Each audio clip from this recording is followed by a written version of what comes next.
आया और रात्रि में आकर के नाति दीर्घेण कालेन शकाश्नीरूढ़ यौवना जनयामास नारीणां ववीक्षन्तीनां च विभ्रमम्।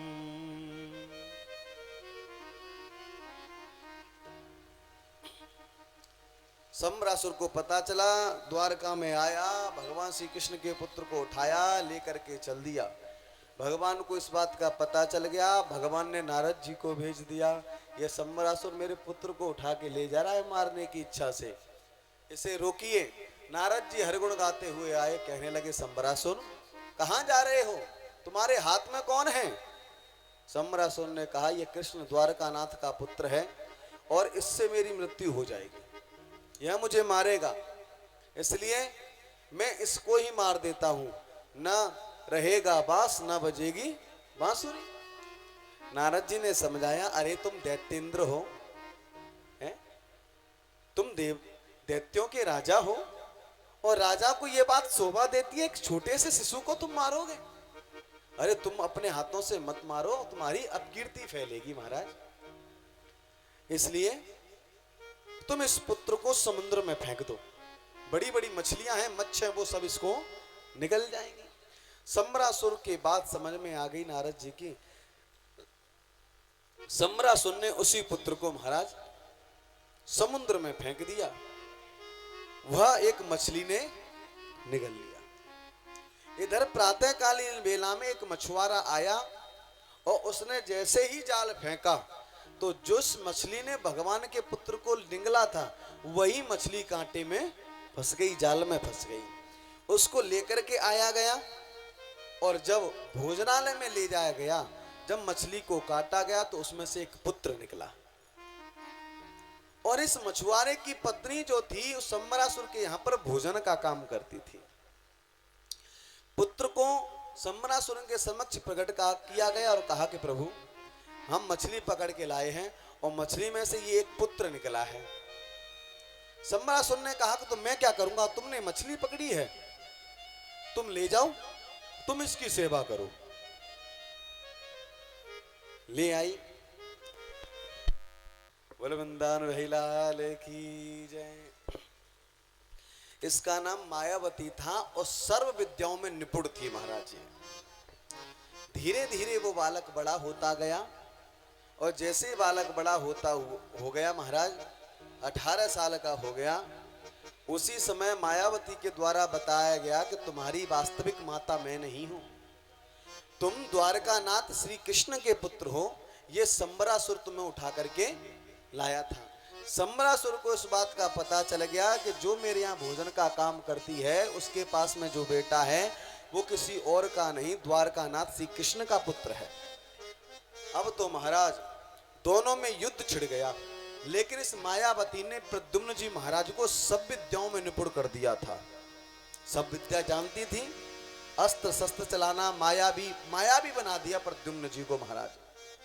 और जब प्रद्युम्न जी को मायावी बना दिया तो उस सम्रासुर के सामने महाराज युद्ध करना जैसे ही प्रारंभ किया, अंत तो गत्वा प्रद्युम्न के हाथों से यह सम्रासुर मारा गया।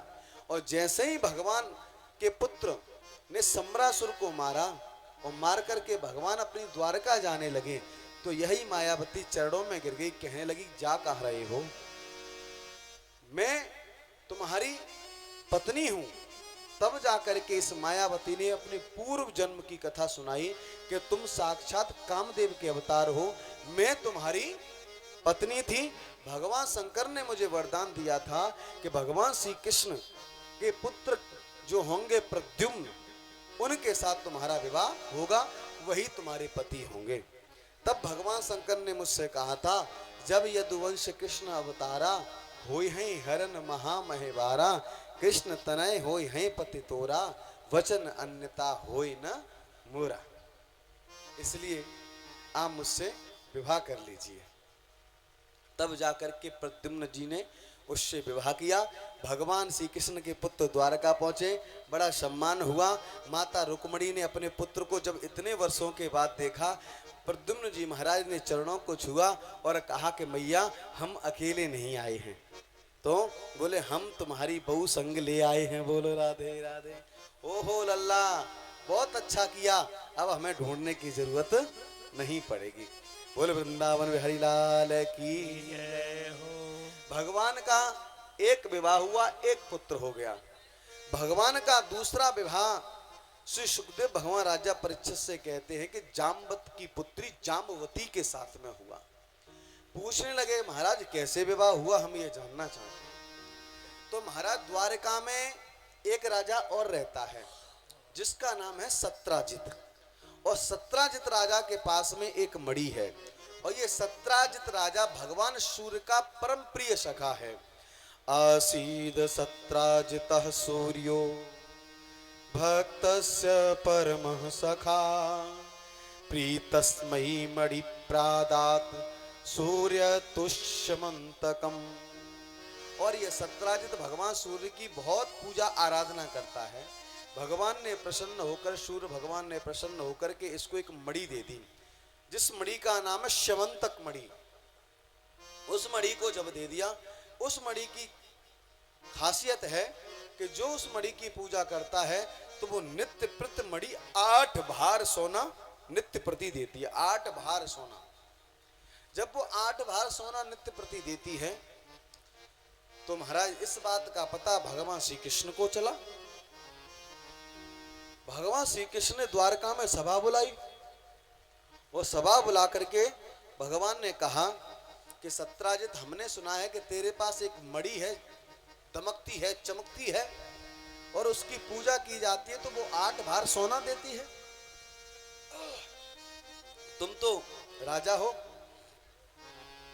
एक काम करो, उस मणि को हमें ही दे दो, क्योंकि हम इतने बड़े राज्य को चलाते हैं तो धन की आवश्यकता हमें पड़ती है राज्य कोष में, तो इस मणि को हमें दे दो।